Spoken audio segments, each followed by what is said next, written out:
Afternoon.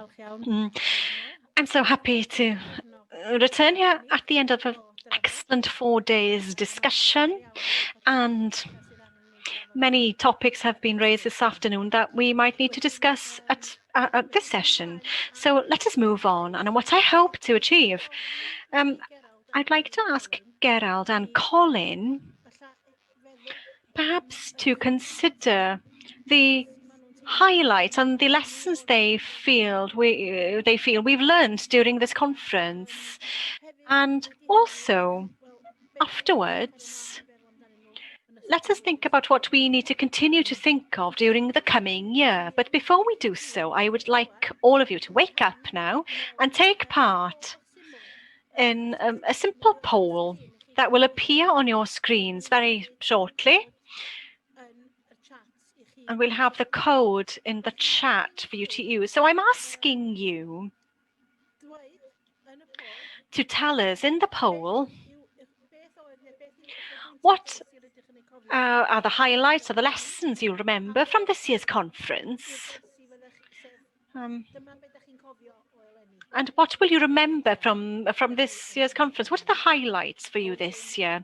And then we'll be discussing this with Colin and Gerald. So if you would please submit your responses by using the code that you will see in a second. It's on top of the screen there. So you need to use menti.com on your mobile phone or any device and enter the code 8214416. Then you'll have the opportunity to enter your responses. You're welcome to give more than one response. We should then be able to see the responses that we have. 48 of us are still here, which is excellent. We just need to gauge some sort of idea as to what people have remembered during this meeting. I'm not going to say too much. I don't want to influence the discussion because this will really help us with our evaluation that, of course, will take place after the conference. We're getting a few pieces of feedback already. Ambition to grow 75% of Welsh vegetable consumption, power up procurement. 75% by 35 to increase 75% of vegetable output by 2035, if I remember correctly. Hotbeds of ideas, so massive amounts of information, ideas, some of them being challenged, others being allowed to pass through for today, but this discussion will continue after this event, as Stephen has just noted. So we've had about 16 people being able to reply here and working together. Eavesdropping on conversations between sessions was the highlight for somebody. I'm not sure if we're able to actually find out who that was, but it'd be interesting to find out. And that there are so many of us working towards the same goal. Right, so that's the sort of thing that I think this shared learning and that we have such a wide range of ideas and thinkings coming towards and information coming to us. So the next one that we'll be going on to, the next question, the last one, is only two that we've put in. What themes have been missing from this year's programme? Are there any themes? If you feel everything was okay, then fine.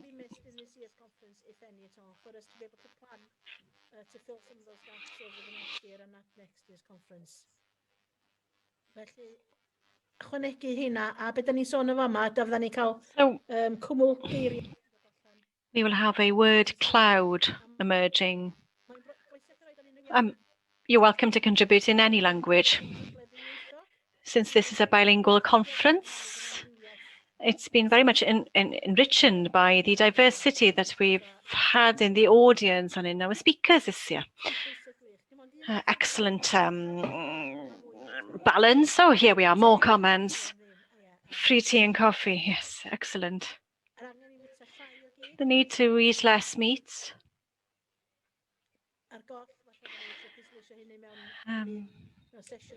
Maybe we need to emphasize this in a session on diet next year. Exactly.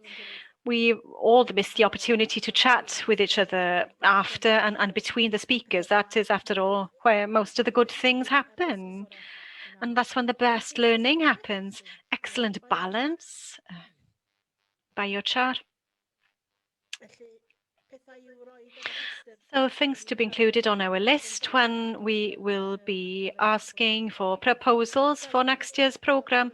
7 of the 46 participants have responded. The main one, the size, the font size is larger. That reflects the number of people who've made that point. The emphasis, after all, on eating less meat and better quality meat, reared in more agri-environmentally friendly ways, but also in considerative ways and more beneficial ways. Oh, music. Yeah. Music, exactly.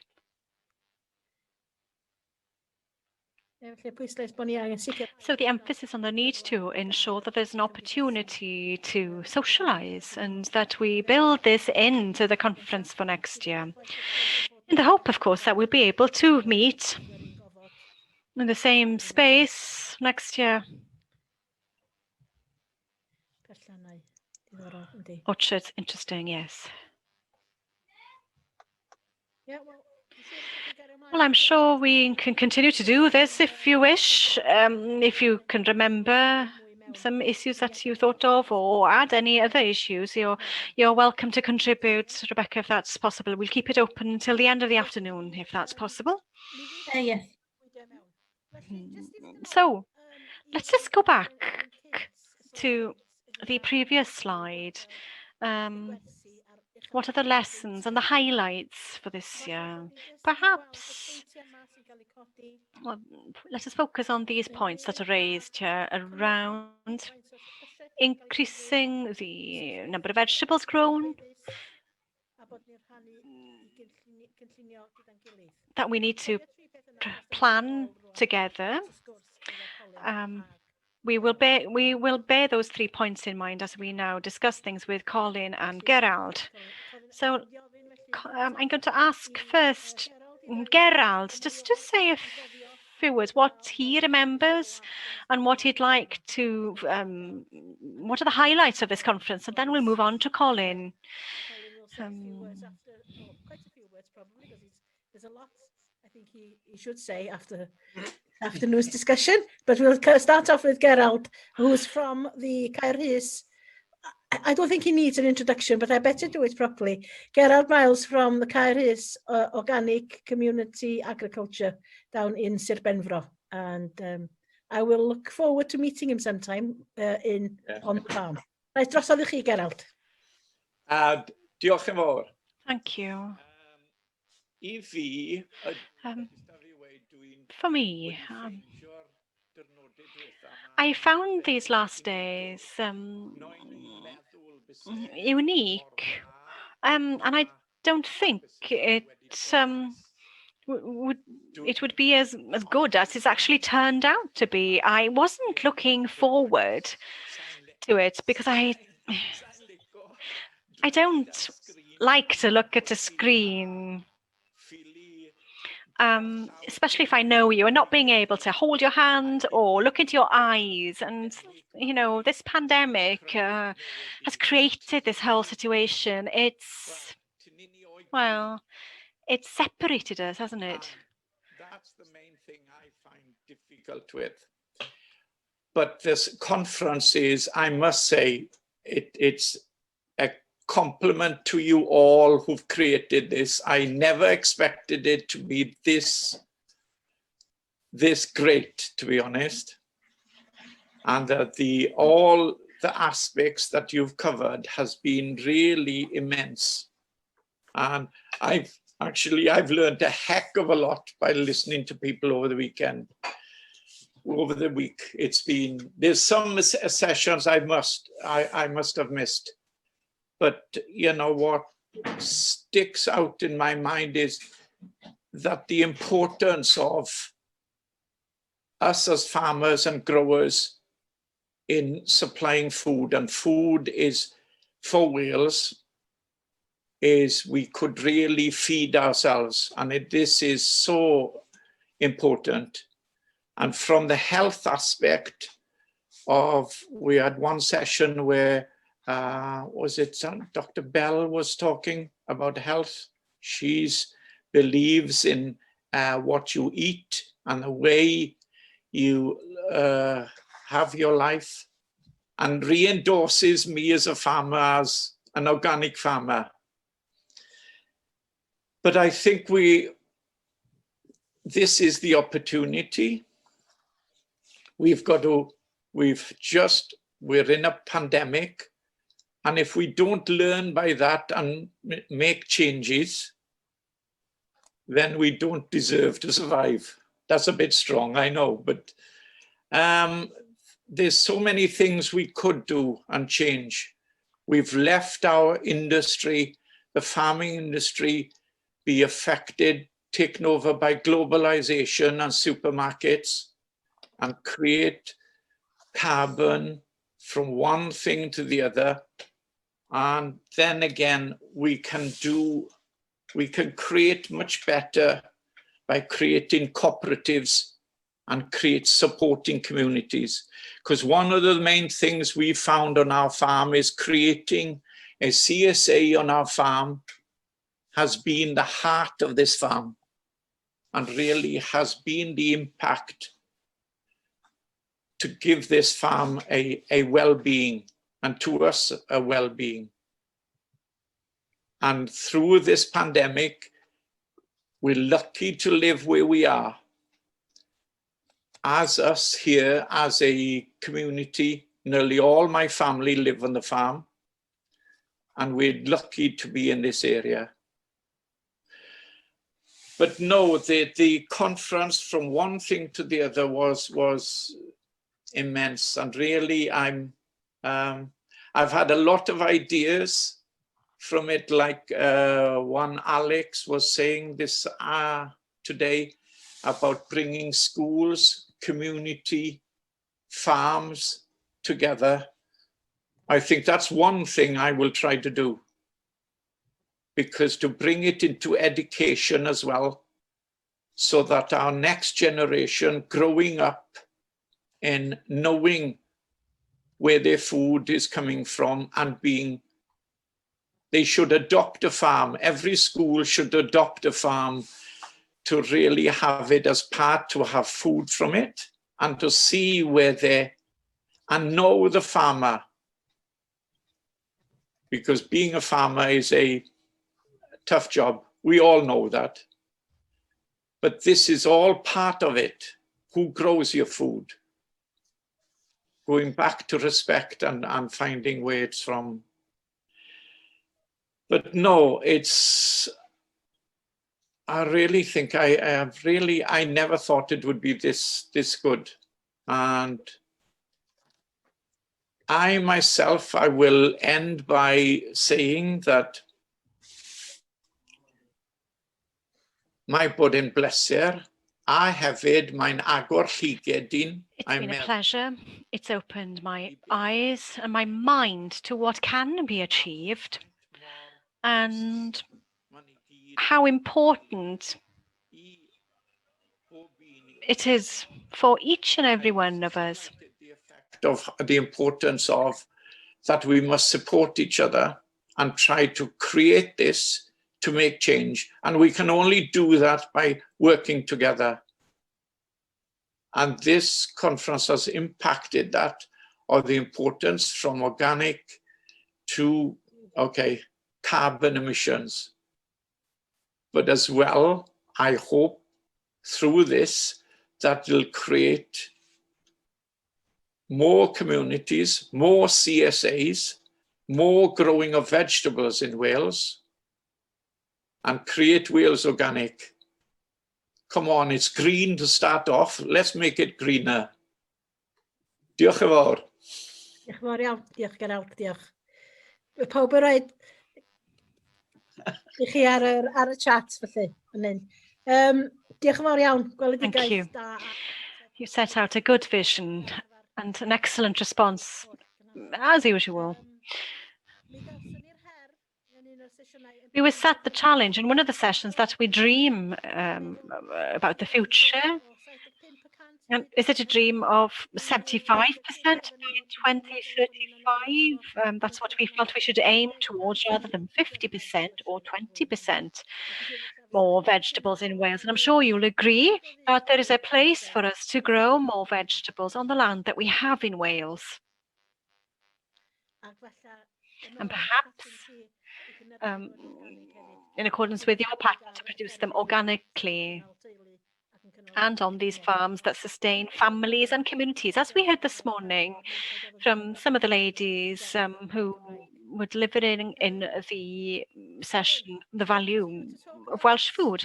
Enlightened agriculture. You talked to us a bit about it last night, and I'm just like your reflections on what you've heard today, about how enlightened what you've heard today is in terms of how it's advising our future agriculture in Wales. And then perhaps if you have had a chance to reflect back, what is perhaps the highlight of the conference to you that you've been able to join us? Because people have been coming and going over the last four days, but we've had a really good number, really at least 30 to 40 in most sessions. And what has surprised me is going to many conferences is the discipline and the focus and the attention that our audience is also giving the commitments there is in the audience that we're having all through these 4 days. You can see it in the chat. You can see it when we can start promptly. And that's really made it much easier for the whole process to move along smoothly. And Steve, I can see from up there as our host, our techie boss, is really happy about that. The discipline, I think we need to congratulate yourselves on this amount of commitment to real food and farming for Wales. Now, Colin, over to you for some further enlightenment.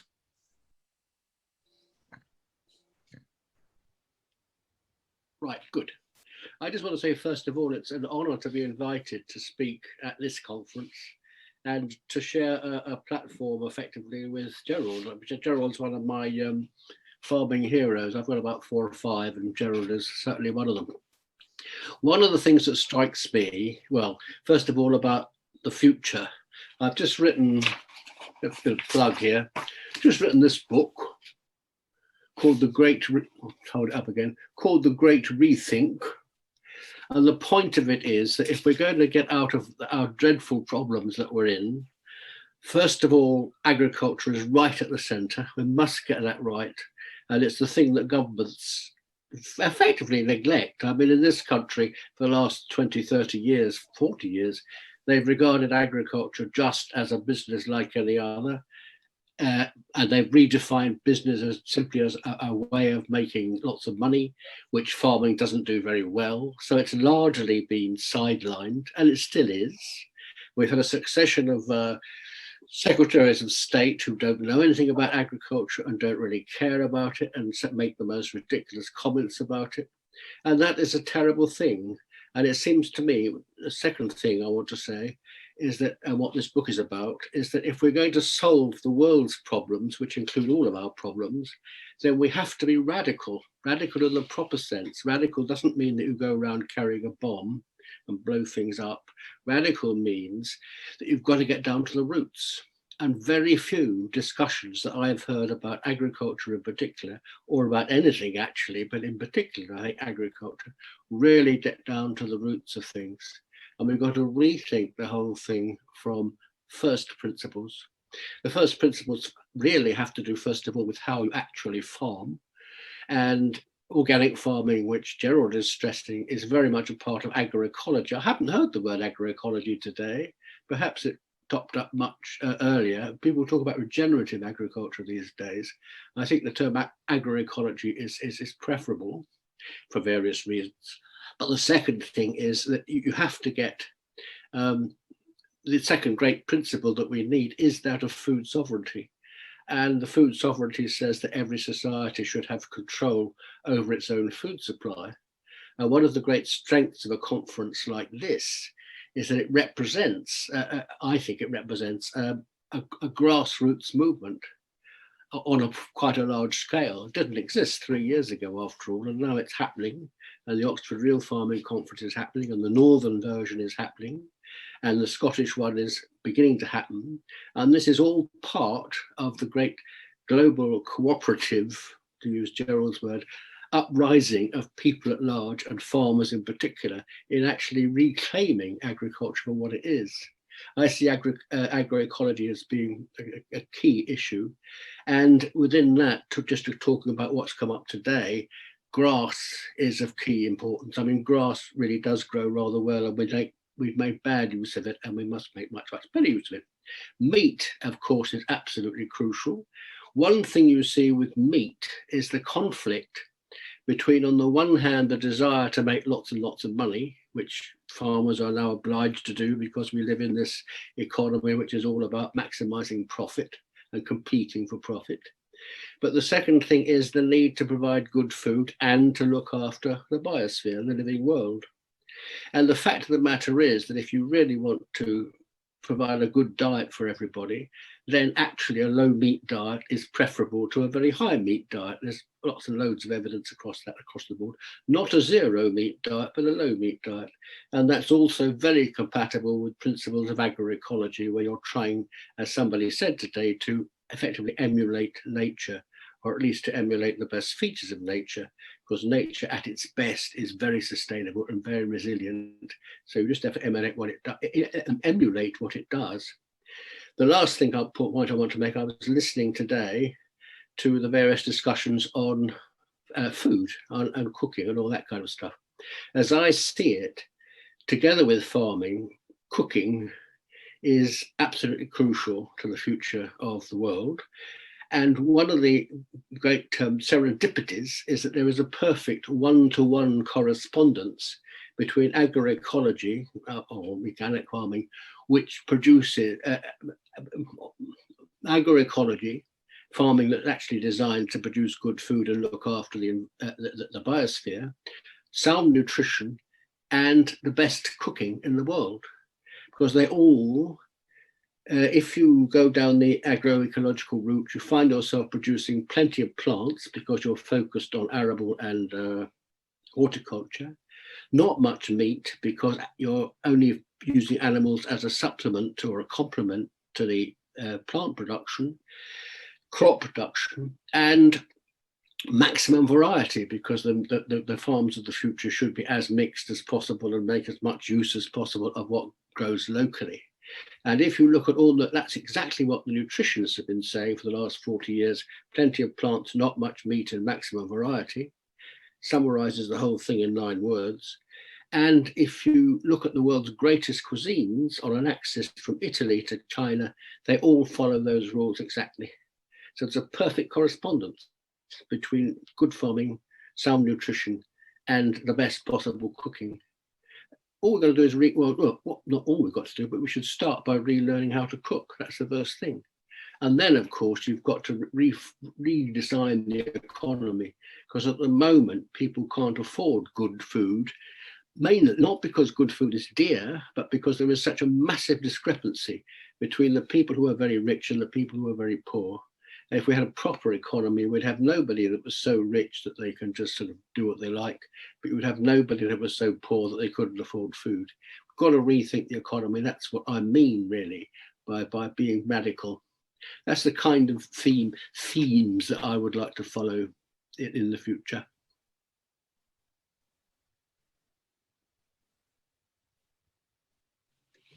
You're on mute, Eifiona.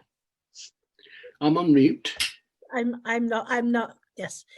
Meddwl am gair Cymraeg am enlightened. Dwi ddim yn siŵr iawn ysbrydol. I'm trying to think of the Welsh word for enlightened. Geiriau Cymraeg am enlightened. Welsh words for enlightened. We don't always see that it's something to celebrate. Interesting words there from Colin,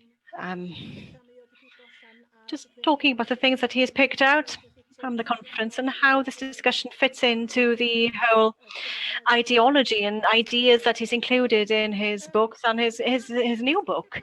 I'd just like to raise one thing. Before we start looking at the chat function, let us look. Well, Colin finished there by talking about money and wealth and so forth and fairness. And I would like for us just to consider the power system within these decisions that are taken. We talk about being radical, but also we want to talk about being fair and trying to think where these decisions are taken and on behalf of whom are they taken, and that the decisions have historically been taken for the benefit of private capital. And because of this, it has, to an extent, weakened some of our rural communities, where people's voices and don't contribute that much to the discussion. And perhaps we look at farming in a way that's not fair to the environment, but fair to the rural communities. And if we look at things such as carbon offsetting, we've heard this afternoon that there's so much potential in Wales and in areas of Scotland and marginal areas across Britain, and the potential to grow crops that tie in carbon, and there's a lot of opportunity to offset carbon. That's very important, whilst at the same time in some sectors it's more difficult to bring about changes and reduce carbon, but it's easier to ensure this offset, and there are some communities and sectors within the industry that will adapt significantly because of this, whilst other sectors will be able to continue business as usual, rather than just seeing carbon being reduced across our entire economy, as our friends in CAT would like to see. So Zero Carbon Britain don't just talk about agriculture and food, they talk about the entire economy. So it's very simple to put that piece of the jigsaw in place, but we need to look at what happens if we allow other parts of the economy to continue and change, including industrial methods of producing food that are wasteful and unfair on people and animals and the land. So I just want us to look at fairness and this whole perspective of fairness. And as Colin has alluded, land ownership and land sovereignty and food sovereignty, and what are the implications for Wales? The Trussell Trust have said today in the news that 2,600 meals were given out in a very short space of time. 1/3 of the food banks make up 1/3 of the Trussell Trust, and 2 out of 3 food banks are independent. That also help people in crises. Some people might say that the crisis is being created due to the sheer very existence of the banks, but food, people will have to look for food, and most people would like to have healthier food in their own communities, in meals that are shared out to people rather than being put in plastic bags and tins. We've heard there might not be future food production in Wales. There are lots of farmers and communities that wouldn't be that concerned about that, including the tourism sector and the business sector involved with gastronomy in Wales, not to mention farmers and other businesses. So there is a huge discussion, a further discussion to be had here, and that we don't allow these decisions to happen. We heard a discussion with the government and the Welsh government is running behind England in terms of policy, and I was quite surprised when I heard this. But of course, we all bring our own perspective into this discussion. We must remember at all times that perhaps we're not democratic towards everyone. We have the well-being targets in Wales. We need to remember them, and well-being involves land use in addition to food on the table for families. So, sorry, that's enough from me. Back to the discussion between Gerald and Colin. future for Wales's farming. We heard 2 or 3 different ways of seeing things during today even, which is interesting. So, sa chi'n licio deud rhywbeth am hynny cyn I ni agor i'r drafodaeth? Do you want to say something about that before I open the floor to discussion? And perhaps others would like to contribute to the discussion by opening their mics. Do you want me to say something? Well, you start then. Do we mynd nôl I beth I go back to what I learned since the beginning of this pandemic, and to me, Mae rhaid wneud it's the local, a organic. and we must make local and organic convenient for people. There are some 60 families that get organic vegetables from us every week, and I've opened up a base where they can collect the veg. I sell local milk and cheese and cider. I sell honey, sauerkraut, fish, eggs, juice. I try to stock as many local things as possible. So when they come to choose or to pick up their vegetables, they can get all of these other things. And I'm just a small cog in the wheel, but we can do this throughout Wales. And then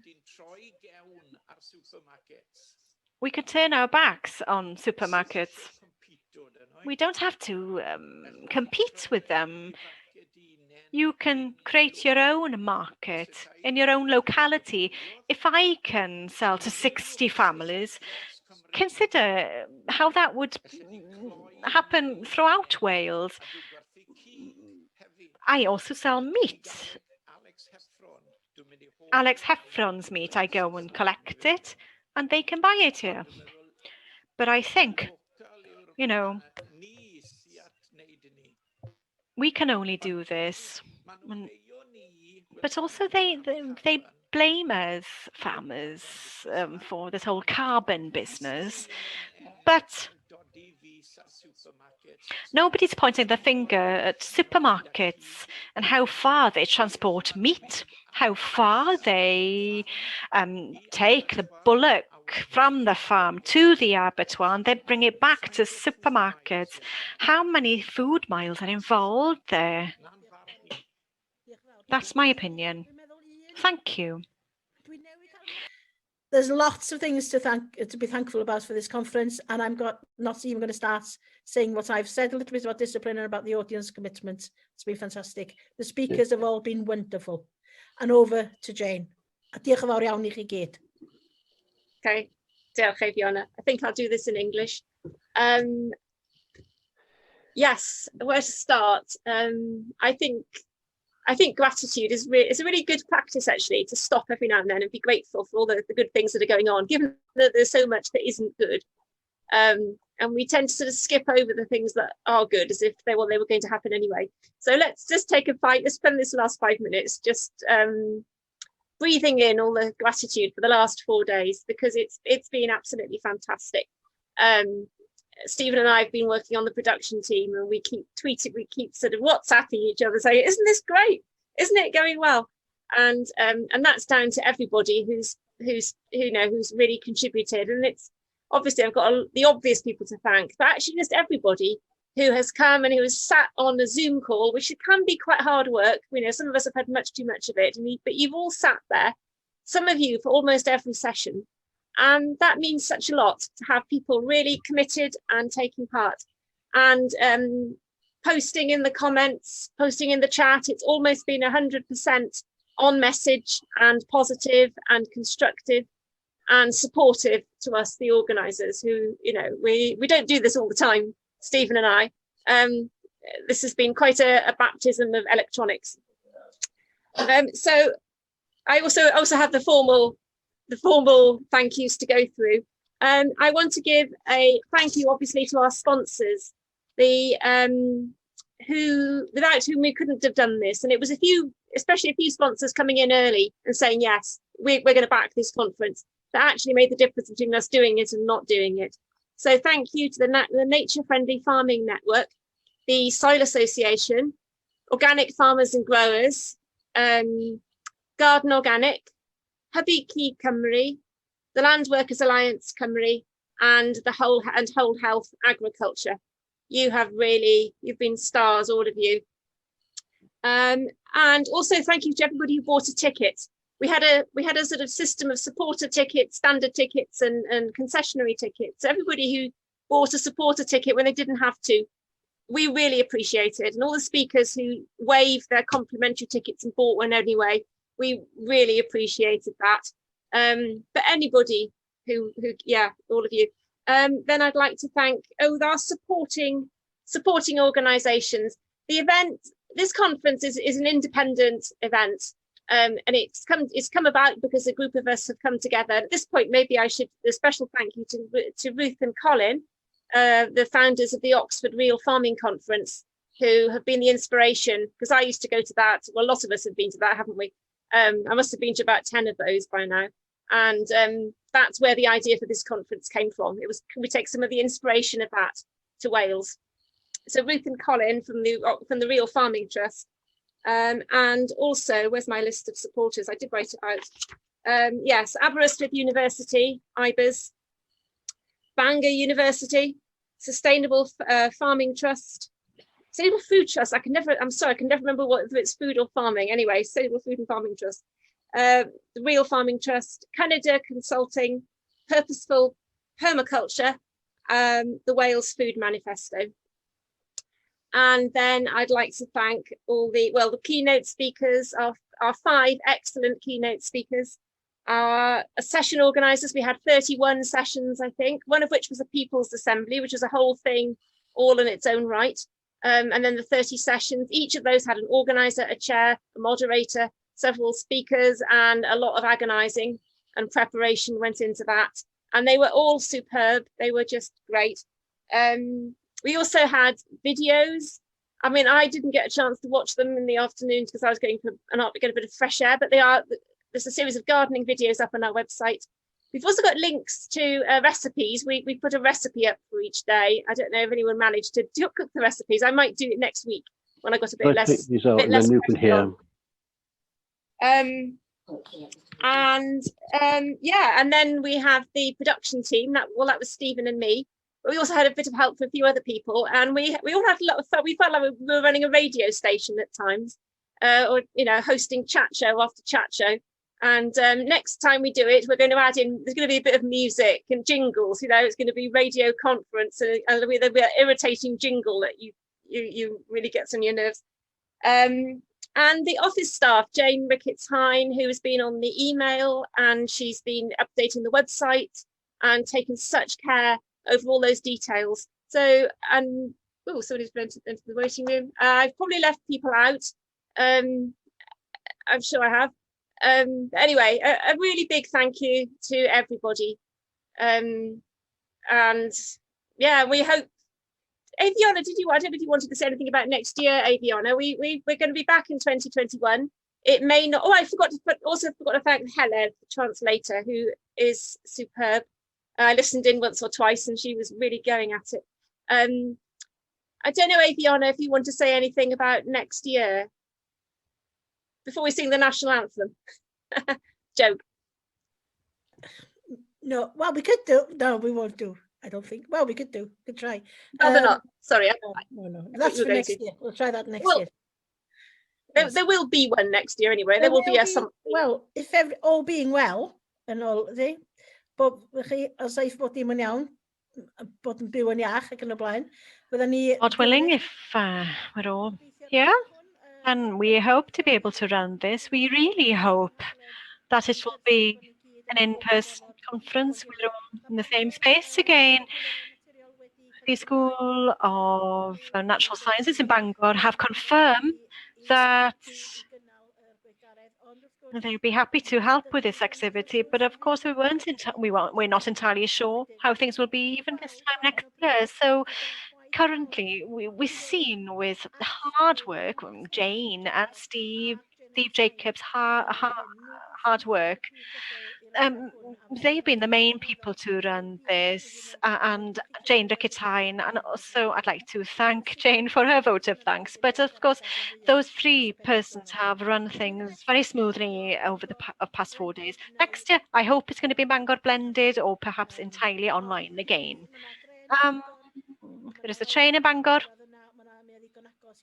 and it's close enough to everybody. And I think it'd be nice to move around a little because there are lots of farmers and food producers based in North Wales and North East and North West. Perhaps they want to share with us a little of what they are doing and share this with the rest of the world. If you're willing to support it, of course, and this is what's important.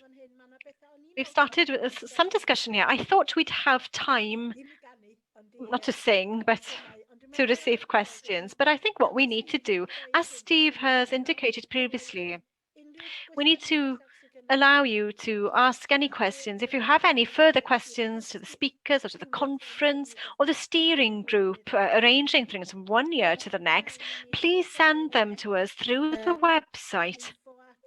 info@WRFFC, whatever it is. It's on the website, and then you will receive a response quite quickly, I hope. So let us continue with this discussion and continue it from this year through to next year. And there might be an opportunity, if things go well, we'll have a spring event also in order to revive our spirits and our community. And the day will be longer and the weather will be nicer.